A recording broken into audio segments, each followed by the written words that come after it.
Oke teman-teman, kembali lagi dengan saya Octavianus Sihotang pada konten Mari Belajar Bersama seputar pemrograman.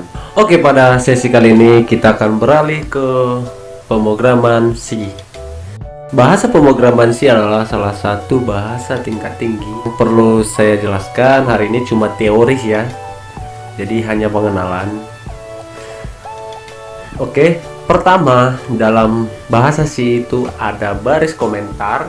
Itu hampir sama dengan judul komentar atau judul program, yang sifatnya tidak signifikan terhadap program, tapi bertujuan untuk memperjelas atau memberikan penjelasan kepada program yang ingin dia buat. Contoh seperti ini. Nah, dia memberikan ini yang namanya baris komentar atau judul program. Misalnya dia lagi membuat rumus keliling persegi panjang. Nah, tapi dengan catatan kita harus menutup juga judul programnya dengan tanda yang sama, namun berbeda arah. Bintang pertama, kemudian slash. Kalau kita tidak tutup, maka semua bar yang aktif di sini, program yang kita buat akan dianggap sebagai komentar. Otomatis ketika Anda jalankan F9 dan F10, maka terjadi syntax error atau program tidak berjalan sesuai struktur C-nya. Begitu teman-teman. Oke, kedua, daftar header yang sering kita dengar itu dengan namanya extension. Yaitu daftar header itu sejumlah judul header yang bersifat memiliki ciri khas tersendiri bagi programnya sendiri.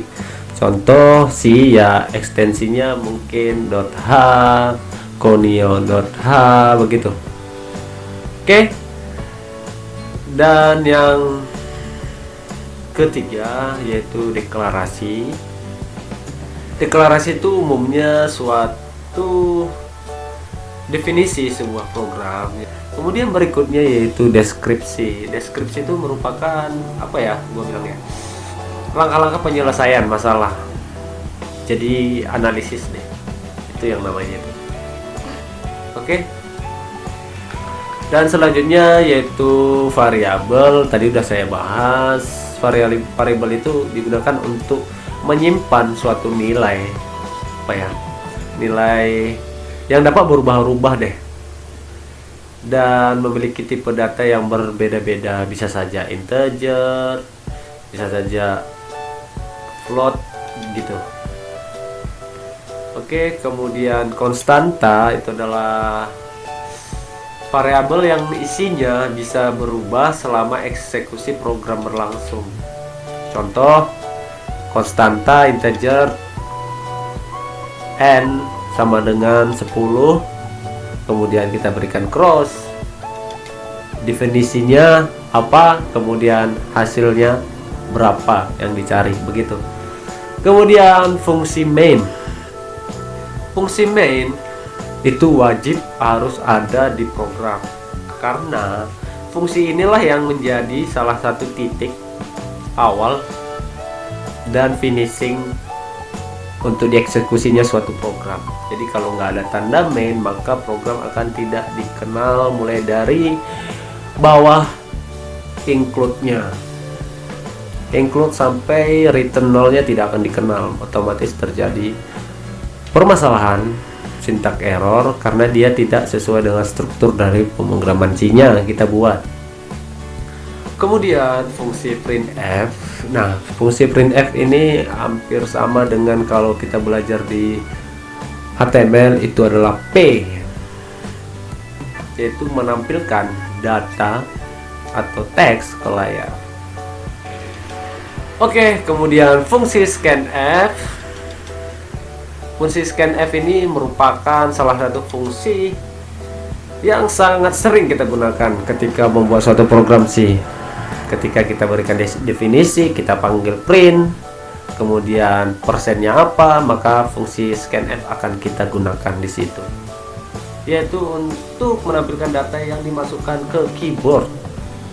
Harap teman-teman paham. Coba kita belajar di pertama dasarnya aja dulu, biar teman-teman juga bisa ngikutin lembar baru. Kalau kita buat lembar baru ya, biar teman-teman yang belum pernah bisa paham. Dan juga buat teman-teman yang ingin belajar coding C tapi komputernya tidak punya, ya bisa download di Play Store. Nama aplikasinya CPP Droid. Jadi teman-teman juga masih bisa belajar coding melalui Android, tidak hanya di komputer. Jadi teman-teman bisa ngikuti pembelajaran atau konten saya sambil praktekin di HP, itu lebih efektif. Jadi lebih teman-teman lebih bisa sering menemukan masalah.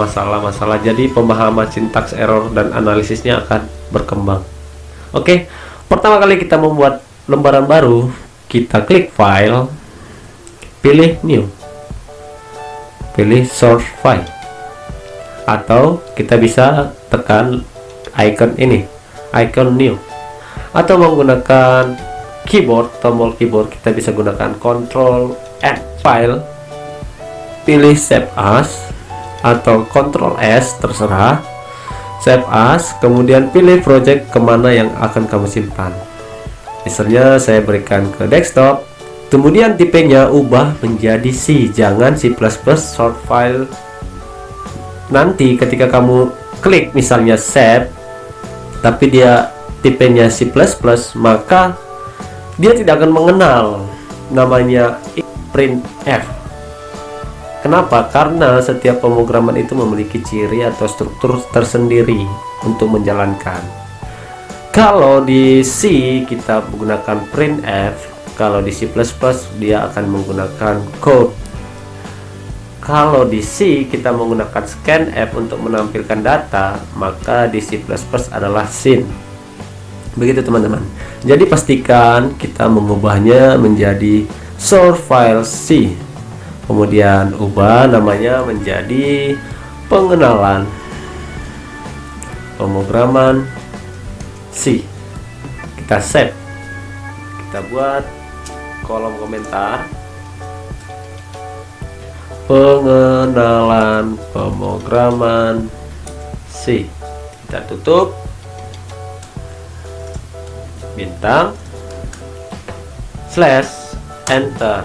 Kemudian kita buat cross, kita panggil headernya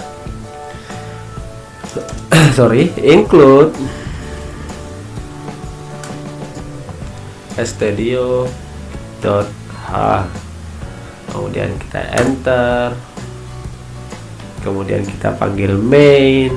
Ini wajib ya, harus ada. Kita buka kurawal, kemudian kita buat printf, misalnya buka kurung untuk menampilkan datanya apa yang akan ditangkap, kemudian berikan tanda petik. Di tengah-tengah petik ini baru kita masukkan perintah atau format apa yang kita berikan. Misalnya kata-katanya mari belajar bersama. Kemudian ketika kita buat printf, pastikan kita sudah menutup programnya dengan titik koma. Kalau kita tidak tutup, maka akan terjadi analisa sintak error di bagian barnya. Oke, nanti saya jelaskan sekalian ya, biar teman-teman bisa juga memahami bagaimana sintaks error. Oke, kemudian itu saja dulu. Nanti saya berikan juga perbedaan, kita tambahkan gets dan return apa, begitu. Oke, kemudian kita save, Ctrl S, kita F9 atau pilih execute, compile. Ketika compile artinya kita sudah menganggap program kita itu sempurna atau selesai dan layak untuk dijalankan. Kemudian kalau sudah ditangkap semua layarnya, dilakukan penganalisaan coding, maka kita bisa tekan run, yaitu menjalankan hasil yang kita buat. Ini yang namanya kita tidak memberikan perintah gets, proses execute-nya langsung muncul. tanpa kita memberikan perintah sembarang tombol atau enter, maka dia muncul gitu. Dia akan langsung muncul, mari belajar bersama, kemudian ngikut juga proses excited after. Press any key to continue, katanya. Tekan sembarang tombol untuk melanjutkan. Kita tekan, dia akan close sendiri. Kita tambahkan gets. Bagaimana yang terjadi? Set F9, F10. Nah, maka yang tadi itu tidak akan muncul. Dan titik-titik yang di bawah mari belajar bersama tidak akan muncul juga, kecuali kita enter. Maka akan dia muncul. Begitu teman-teman. Oke, sintaks error mungkin misalnya seperti ini. Saya contohkan. Ini tutup main. Saya pindahkan Ctrl X ke sini. Biasanya kan seperti ini. Kesalahan yang umumnya. Kita F9,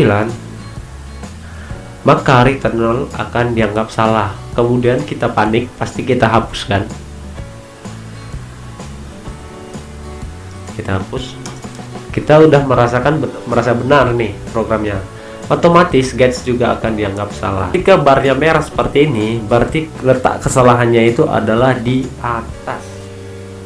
Cek analisa kembali. Kita pahami fungsinya, berarti main ada di awal dan di akhir. Otomatis yang ini tutup, kita pindahkan ke bawah. Kita F9, maka error 0, warning 0. Begitu teman-teman. Dan yang satu lagi tadi yang hampir saya lupa, yaitu penutupan ini baris komentar. Yang saya bilang, kalau kita tidak tutup, maka semua bar yang aktif akan dianggap sebagai komentar. Nah, tulisan include-nya semua dianggap komentar. Ketika kita jalankan, dia nggak akan mengenal. Unterminated comment, katanya. Satu lagi mungkin ya, kalian tambahkan aja. Kalau kita ingin memberikan enter, kita bisa gunakan perintah seperti ini teman-teman. Satu enter di atas, maka kita jalankan, dia akan di bawah hasilnya. Kalau kita tidak memberikan enter, maka mari bersama itu akan nyambung ke kanan. Nah, bisa lihat perbedaannya. Kalau mau seperti ini tampilannya, tapi bersama marinya kan nyatu nih. Kita ingin memberikan space atau jarak. Kita di C kita menggunakan perintah st untuk memberikan spasi. Semakin banyak slash t yang kamu buat, berarti semakin banyak juga spasi yang akan terjadi. Sama dengan n, 1 slash n, 1 enter. Begitu teman-teman. Kita slash t backslash ya, kemudian F10. Nah, mari belajar bersamanya, akan ada jarak, ada space. Oke, sekiranya teman-teman bisa mengikuti ya. Saya Octavianus Yotang pamit. Bye.